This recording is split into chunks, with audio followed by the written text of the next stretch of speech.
जो 5 साल में कांग्रेस ने नहीं किया, आपको क्या लगता है कितना काम कर दिया? भजनलाल जी ने अपना तो 7 बेटी का काम खुद के घर का तो कर ही लिया, उसमें तो कोई दिक्कत नहीं है। हाँ सही कह रहे हैं। मदन राठौड़ और मंत्री जब्बर सिंह खाररा अब उन लोगों की चिंता जता रहे हैं जो पास हो गए ऐसी भर्ती में। मदन जी राठौड़ का ने तो मोबाइल ही बंद कर लिया उस दिन, जब इनसे सीएम ने कहलवा दिया कि आप जाओ जूस पिला दो, बेचारे चले गए।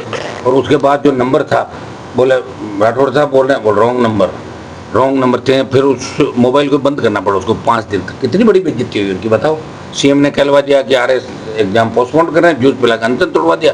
और कितनी बड़ी बेइज्जती प्रदेश सकती थी भाई, इनके कहने से एक एग्जाम पोस्टपोन नहीं होता। इनकी बात कौन मानेगा? कोई नहीं मानता इनको। ये तो टाइम पास कर रहे हैं अपना राज्यसभा का, तो भाई रिटायरमेंट के बाद क्या मिले, कि गवर्नर बन जाए, कि इधर चले जाए, अपना काम में लगे मैं सारे। इनका नहीं तो कोई यहाँ बच्चा है कुछ राजस्थान में और ने के बच्चे, मतलब बीजेपी की भी अंतिम पारी है स्टेट के अंदर। 28 में साफ हो जाएगी। अशोक जी कह रहे हैं कि सर सीएम को हटाने का षड्यंत्र रचा जा रहा है पार्टी के अंदर ही। वो तो अशोक जी रच रहे होंगे ना, क्योंकि अशोक जी के बिना तो अकेला तो कैसे रचेगी बीजेपी।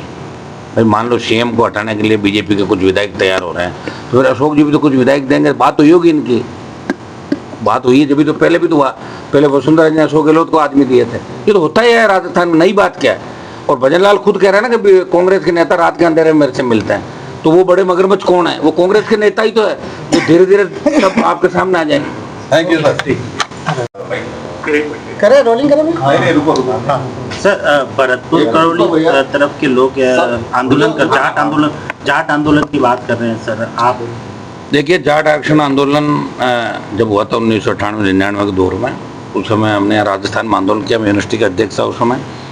धौलपुर भरतपुर के जाटों को उस आरक्षण से वंचित रखा। फिर बड़े आंदोलन चले और धौलपुर भरतपुर के जाटों को स्टेट में आरक्षण मिल गया, दिल्ली में मिल गया। लेकिन सुप्रीम कोर्ट ने 9 स्टेट के जाटों के साथ धौलपुर भरतपुर, जो अब डीग जिला भी बन गया, भरतपुर के 2 जिले हो गए, उनको सुप्रीम कोर्ट ने ये कहते हुए आरक्षण को पुनर्विचार के लिए कहा, रद्द किया कि भाई आनंद फंड में आरक्षण दिया गया पॉलिटिकल फायदे के लिए। तो स्टेट गवर्नमेंट ने वापस आयोग से रिपोर्ट ली और जो बीजेपी की पुरानी सरकार थी 13-18, वहाँ धौलपुर भरतपुर के जाटों को आरक्षण स्टेट में दे दिया। लेकिन केंद्र में अभी भी आरक्षण नहीं मिला। आयोग की रिपोर्ट भी आ गई। लंबे समय से आंदोलित थे, तब इनके समझौता वार्ता भी हुई थी। बीजेपी ने कोई 2-3 मंत्रियों की कमेटी बनाई थी, उसको लेके 2-3 दिन से वहाँ आंदोलन को लेकर तैयारी कर रहे हैं। जाट आरक्षण संघर्ष समिति जो बनी हुई है, कल उन्होंने मुझे न्योता दिया और कल का कार्यक्रम रखा डेरा मोड़ पे। मैं वहाँ कल मेरी व्यक्तिगत उपस्थिति दर्ज कराऊंगा और निश्चित रूप से धौलपुर भरतपुर के जाटों, डीग जो भरतपुर के 2 जिले हो गए, डीग सहित 9 स्टेट के जाटों को दिल्ली में आरक्षण मिले। जहाँ ओबीसी में आवश्यकता ओबीसी में आरक्षण मिले। जाट जाति के साथ साथ तमाम वो जातियाँ जो आरक्षण की हकदार है, जो ओबीसी का, ये मुद्दे रोज हम उठाते रहे और आगे भी जो आर्थिक आधार पर आरक्षण भी की पैरवी भी हमने करी।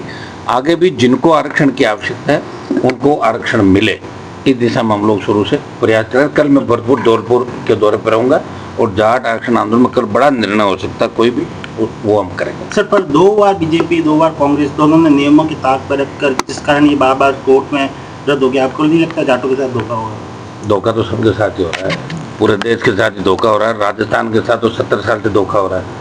राजस्थान में तो 66 साल बाद पार्टी राष्ट्रीय लोकतांत्रिक पार्टी बनी, उसके बाद एक नई पार्टी और बनी बीएपी। और जिस तरह के हालात राजस्थान में बने, एसआई भर्ती और आरपीएस के पुनर्गठन को लेकर आज 66 दिन से हमारा धरना चल रहा है वहाँ जयपुर शहीद स्मारक पर। 1 लाख से ज़्यादा जवानों की आक्रोश रैली हमने निकाली, जेल पर आंदोलन किया। बीच में डॉक्टर राकेश कृष्ण आत्महत्या का मामला था, उसमें भी हमने आंदोलन किया। आरएस मेंस की तिथि बढ़ाने की बात हो, सरकार के हालात, 1-2 मुख्यमंत्री, प्रदेश अध्यक्ष, 1 मंत्री और 40 विधायक लिख के दे रहे हैं, फिर भी भजनलाल जी तारीख नहीं बढ़ा रहे। फर्स्ट ग्रेड में सुप्रीम कोर्ट से इनको डांट खानी पड़ी। हाई कोर्ट में 1 तारीख को सुनवाई है। और हम चाहते हैं कि सरकार, जो बीजेपी का खुद का कमिटमेंट था वोटों, नौजवानों को बरगला के वोट ली भारतीय जनता पार्टी के तमाम नेताओं ने, कि हमारी अगर सरकार बनी तो एसआई भर्ती जिसमें बड़ा घपला हुआ है, 100-125 करीब पकड़े गए, एसओजी 500 फर्जी बता रही है, 859 में से 2 मेंबर आरपीएससी के अंदर बंद है और आरपीएससी पुनर्गठन हम करेंगे। ये बीजेपी का वादा था और ये वादा याद दिलाने के लिए कांग्रेस की तो चौकी बैठे हैं, क्योंकि उनके राज में तो घपला घोटाला हो गया और बीजेपी वाले दूसरे कामों में लग गए। भजनलाल जी खुद कह रहे हैं कांग्रेस के बड़े नेता रात के अंधेरे में मेरे से मिलते हैं।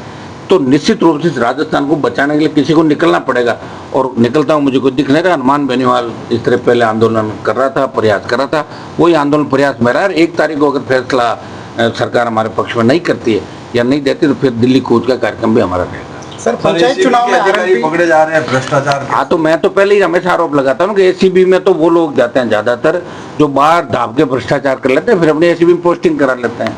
ये तो बंद कर देना चाहिए, इनसे कोई फायदा नहीं। ये आप एसओजी के अंदर देखिए मुझे कि 3 के साथ 1 फ्री, 3 को ले जाओ मुलजिम को 1 करोड़ देके चौथा निकलवा लो 4 मुलजिम में। ये एसओजी में सेटलमेंट करूँ। मैं कह रहा हूँ सारी जांच एजेंसियों का ये तो दुर्भाग्य है, और जिनकी सरकार है उन्होंने दुरुपयोग किया। कांग्रेस की सरकार थी तो ये ईडी सीबीआई का दुरुपयोग दिल्ली में करती थी, और अब बीजेपी के अंदर अघोषित आपातकाल है और कांग्रेस के समय आपातकाल लागू हुआ था। अभी अघोषित आपात कोई बोलेगा उसको बंद कर दो, भजन लाल जी भी यही कर रहे हैं, जो बोले उसी को बंद, जो बोले उसको 151 में लाओ, कपड़े उतारो, घुमाओ। तो जो काम करने वाला वो तो हो नहीं रहा है, और नहीं करने वाला काम रहा उड़न खटोले के अंदर, हेलीकॉप्टर के अंदर भजन लाल जी घूम रहे हैं, पता नहीं मौका मिले या नहीं मिले, कब पर्ची वापिस चली जाए। इसी काम में बीजेपी के लोग लगे हैं कि मौका मिले या नहीं मिले।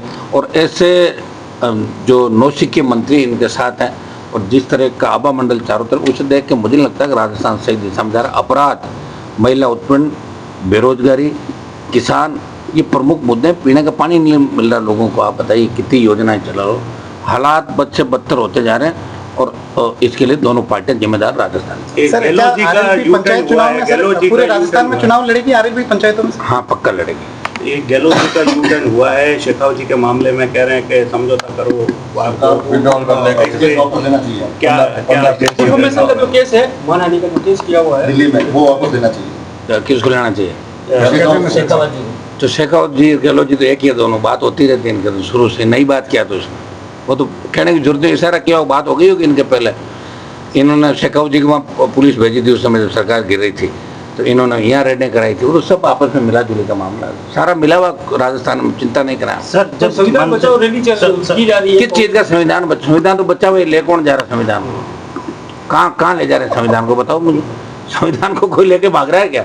इनको ये कहो कि कांग्रेस के उन नेताओं को बताओ जो जेल जाने की तैयारी कर रहे हैं। मैं जोशी चले गए और हर 2 महीने में एक जाएगा। ये आप देखिए, इस 1 तारीख के बाद एसआई भर्ती, आरपीए के पुनर्गठन के बाद हम उन तमाम मुद्दों को, जो 5 साल गहलोत के राज में भ्रष्टाचार हुए और 5 साल जो पिछले वसुंधरा के राज में हुए, हम उनका पूरा कागज चिट्ठा लेके 3.5 साल इस राजस्थान की जनता की खून पसीने की जो कमाई इन्होंने लूटी है दोनों सरकारों ने, वो हम पोल खोलेंगे। सशक्त लोकायुक्त राजस्थान में बने, इसको लेके भी हम दिल्ली घेराव करें इस मामले को। अगर सशक्त लोकायुक्त बन जाता है तो निश्चित रूप से हिम्मत नहीं किसी मंत्री विधायक की कि वो इस तरह घपले घोटाले, लोकायुक्त सीधी एफआईआर दर्ज करके उनको जुडिशियल भी करने की पावर रखता है।